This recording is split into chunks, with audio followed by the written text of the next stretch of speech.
meditative practice that we do that is all geared to take this ignorant condition, this condition of ignoring, and start to take the neurotic process and slow it down, self-examine,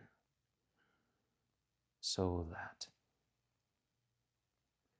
the neurotic stream of consciousness begins to lose its energy. The knee-jerk reactivity of reaction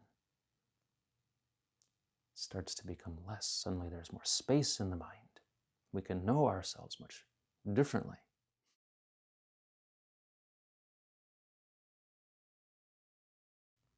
So now that we've talked about the why of Zen, let's talk about the how of Zen. How does Zen work? How does Zen alleviate suffering? How does it bring clarity to confusion? How does it solve man's existential dilemma? In order to understand this, we have to first understand the Buddhist experience of mind. Now, before going any further, it's important to clarify that even though we are describing something, what we are doing is we are describing an experience. This is something that has been experienced and something that is experienceable and something that must be experienced and confirmed in all of us. This is not a description of the way that things should be in the hopes of conforming our mind or reality or experience around something.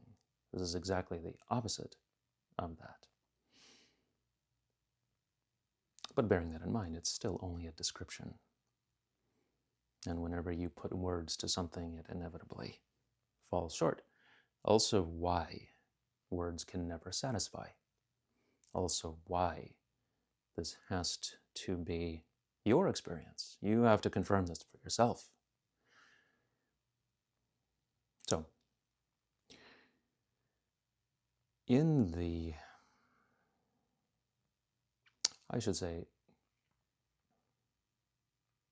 some things are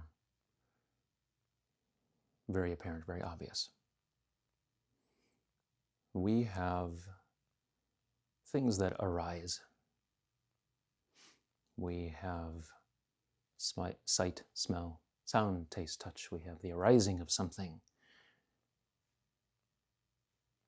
in the field of sight. You have the arising of something in the field of sound. That's fine. But where is it arising from?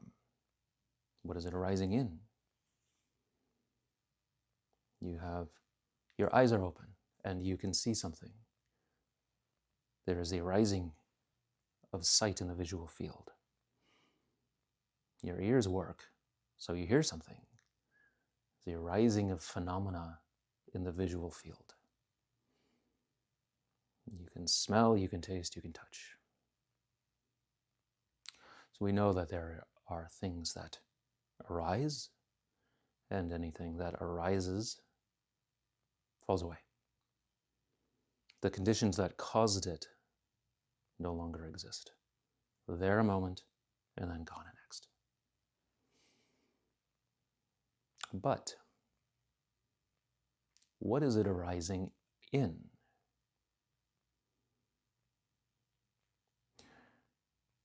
It seems somewhat of a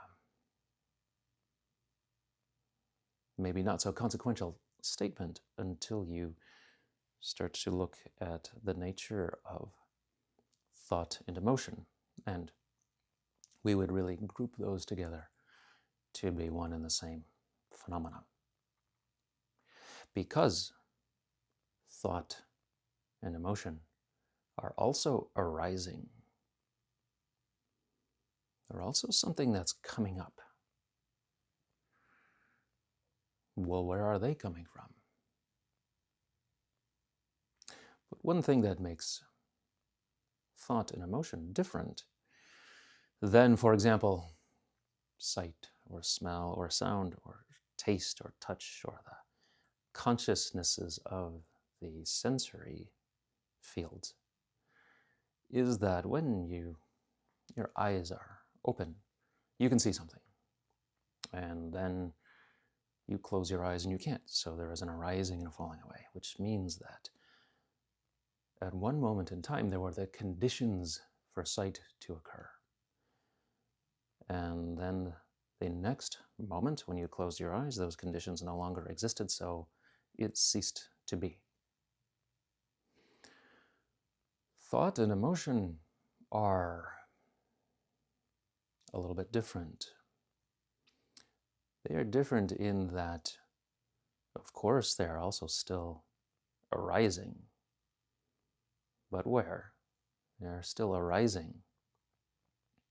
But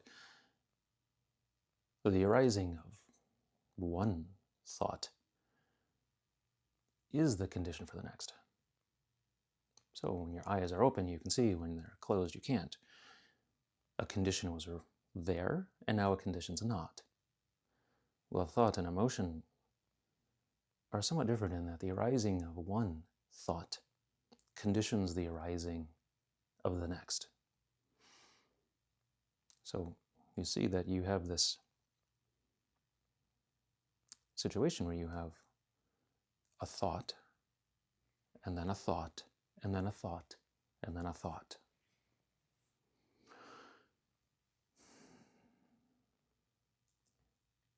This is something you can see when you look at an infant, and you bring an infant home from the hospital, and there is, in the beginning, just a wide open receptivity.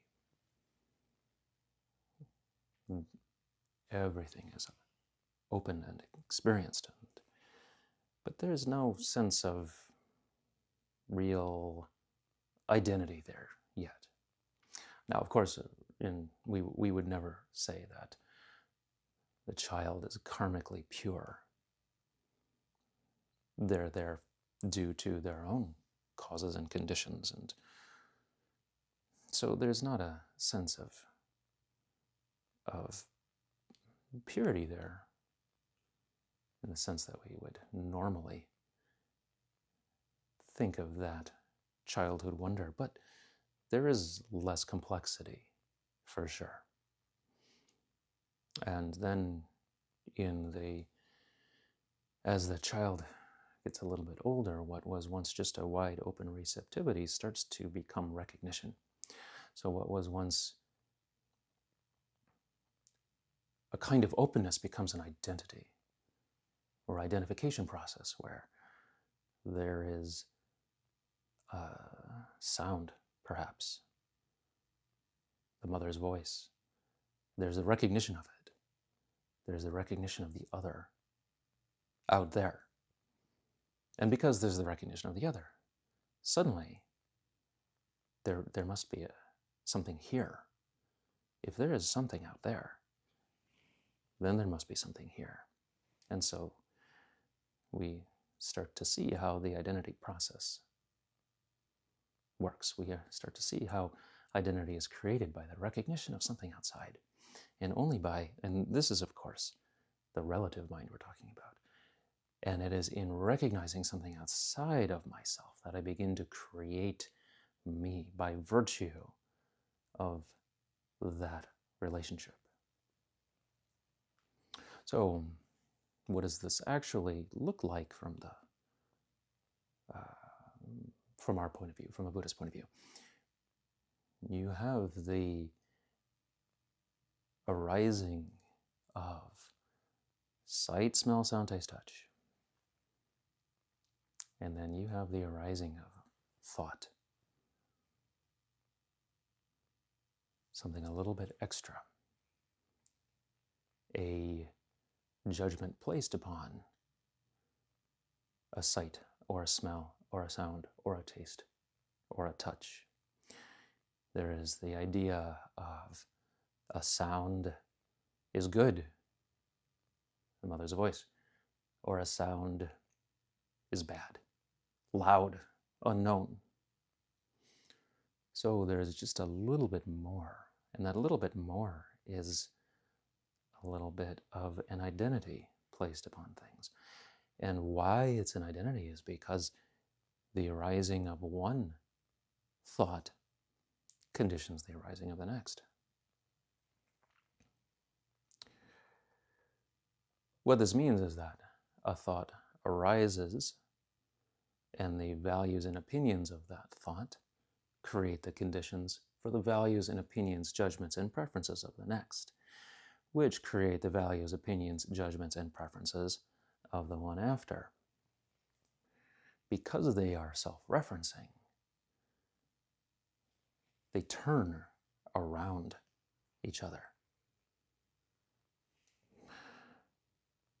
And in turning around each other, there is this illusion that there is some permanent thing in the middle of all of these different thoughts, opinions, judgments, and preferences. Well, there has to be, right? No. No, there doesn't. So, as this process goes on, what was initially the arising of a thought and the cessation of a thought, the arising of a thought and the cessation of a thought, very quickly becomes the arising of a thought, which conditions the arising of a thought, which conditions the arising of a thought, which conditions the arising of a thought.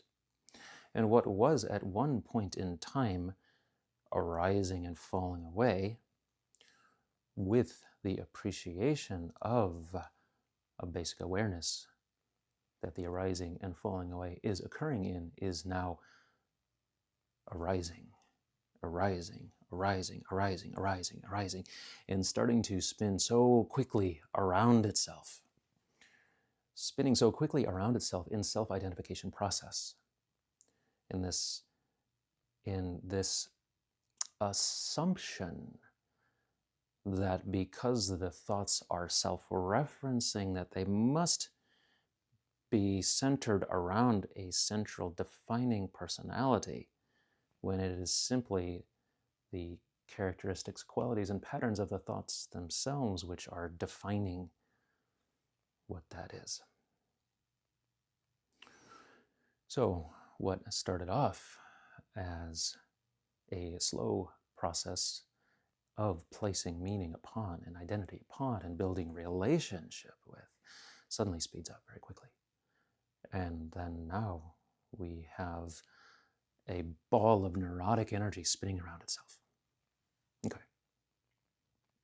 Anybody that has had a child, been around a child, knows what a child is, can relate to this, can confirm it.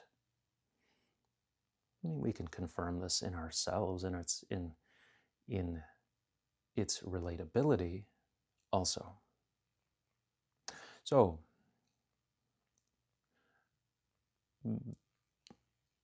this gets back to the question of, fine, this is happening, but again, what are these thoughts arising in?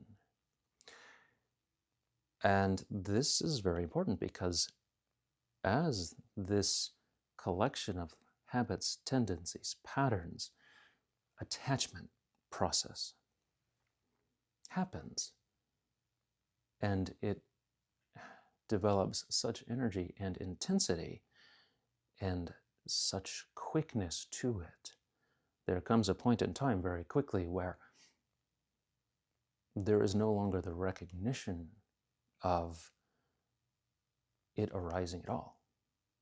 Rather, the illusion is created that it has always been there, that this thing, this self-identification process has always been there. Another way of seeing this is that the mental habits, tendencies, thoughts, feelings, emotions start to arise so quickly that we can no longer see the space between them. We can no longer see what they are arising in. And this is where we would make the distinction that these thoughts, habits, tendencies,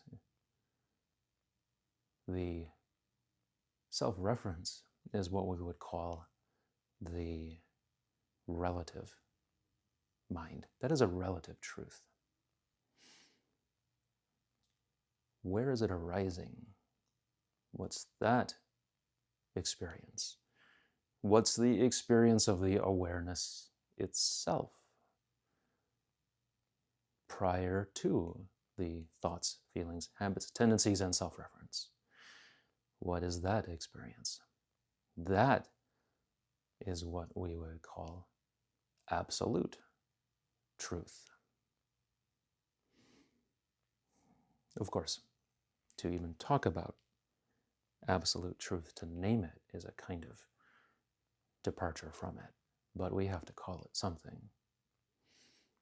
So the point being that in Buddhism, man's existential crisis and dilemma is that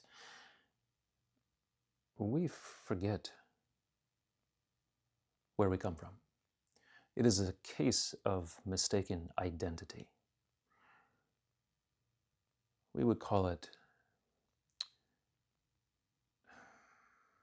in the course of mistaking identity. And this, I mean, when this spins around itself, when you have nothing but your own thoughts, feelings, concepts, memories, traumas, personal story, and narration,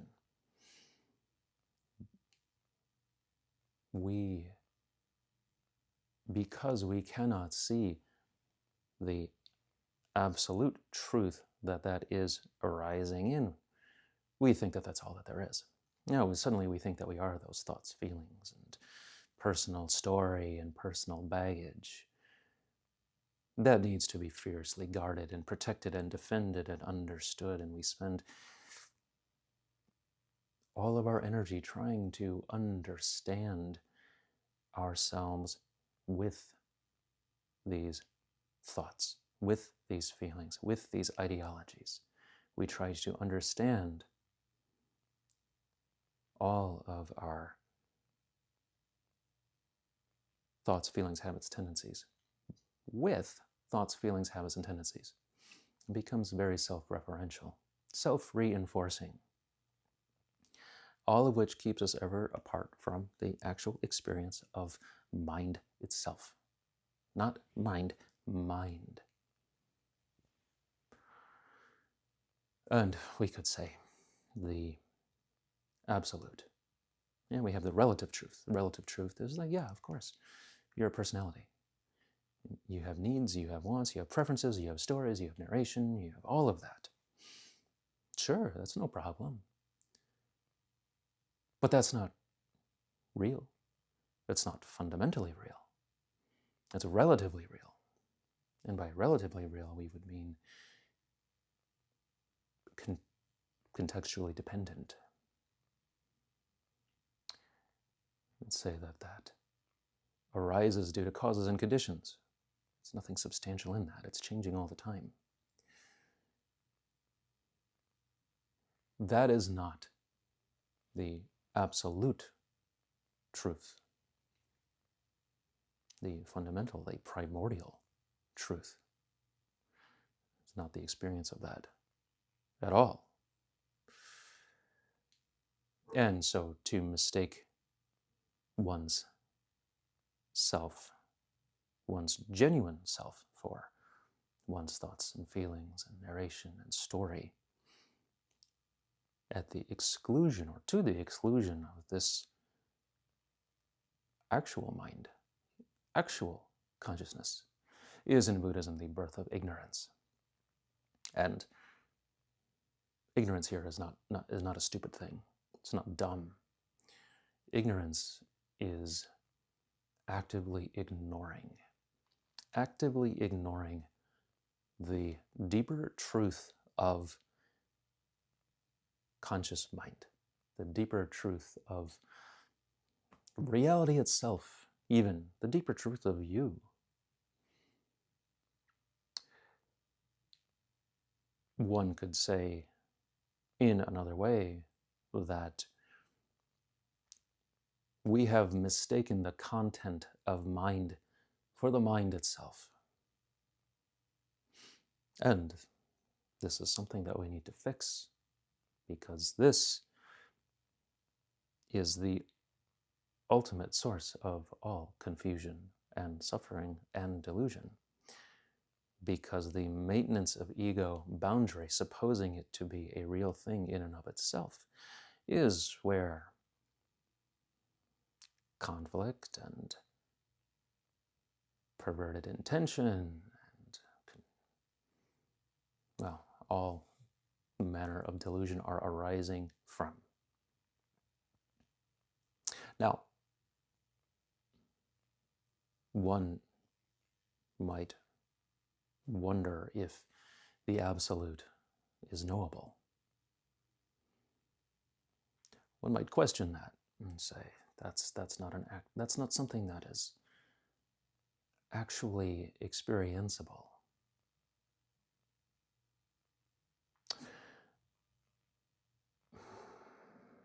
It is, and you must. And if we say that it is not, well, prove it. Prove it's not. Do the work.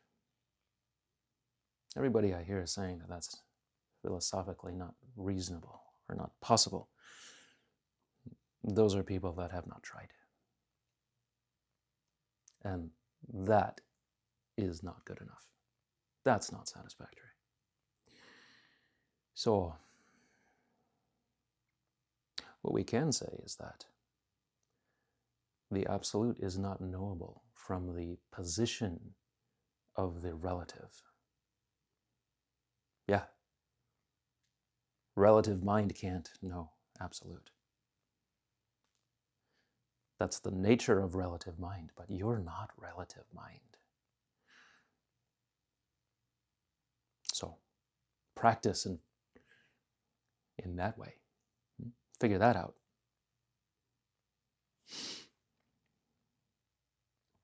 So, then, what are we doing when we are sitting? When we are adopting this posture and these meditative techniques? What are we doing? Meditation, Buddhist meditation, is a medicine. It is a medicine that treats a particular pathology of mind, the pathology of the ignorant and deluded condition. Therefore, the medicine has to be applied correctly. And by correct, I mean it has to be a particular form.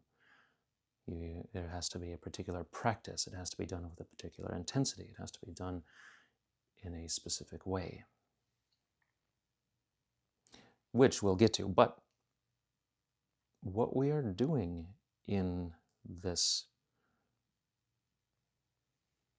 practice path, in this method, is that we are taking the neurotic process of mind and the tenacious self-reifying self-identity, self-attachment, and starting to challenge that, starting to poke holes in it. This is your laboratory. This is your grand experiment, and these are the tools that you have to self-examine. So through the meditative practice, we sit in a particular posture. We have a particular meditative practice that we do that is all geared to take this ignorant condition, this condition of ignoring, and start to take the neurotic process and slow it down, self-examine, so that the neurotic stream of consciousness begins to lose its energy. The knee-jerk reactivity of reaction starts to become less. Suddenly there's more space in the mind. We can know ourselves much differently. There is not the following out constantly of whatever random phenomena arises in the mind. Normally, we are always following something out. There's a thought that arises and we chase it. There's a feeling that arises and we chase that with no sense of stability, no sense of space.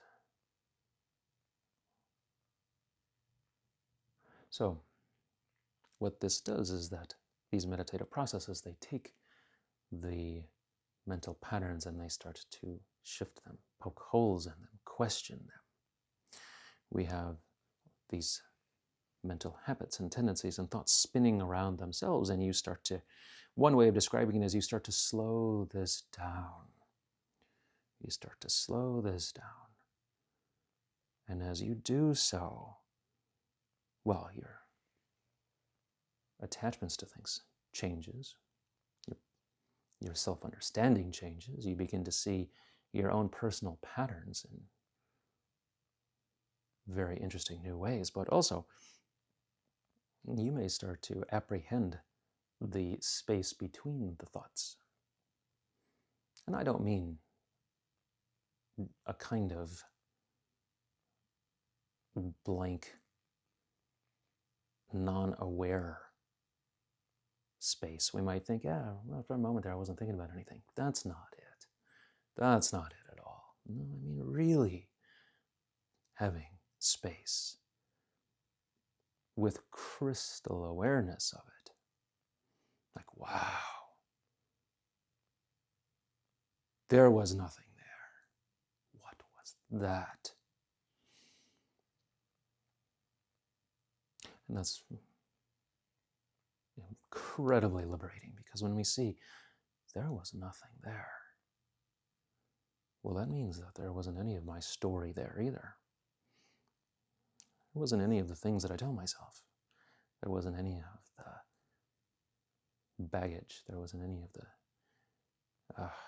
imprisoning self-definition in that moment. It wasn't there. And wow, was it free. So we start to feel like maybe there's something more here. Maybe there's a different way of experiencing. And that's what this practice is about, is to be the method to directly experience those things. Be the method to challenge your assumptions. And in challenging those assumptions, radically experience this mind in a completely different way. To know the absolute, to actually know it. And then to start to bring the relative and the absolute together. So that is the how of Zen practice, a very particular practice methodology in the Buddhist tradition. Now, what do you actually do? What does that practice look like? That's our next video, where we start to get into the how-to. But hopefully this starts to make a little bit of sense. Hopefully you start to see a possibility in this.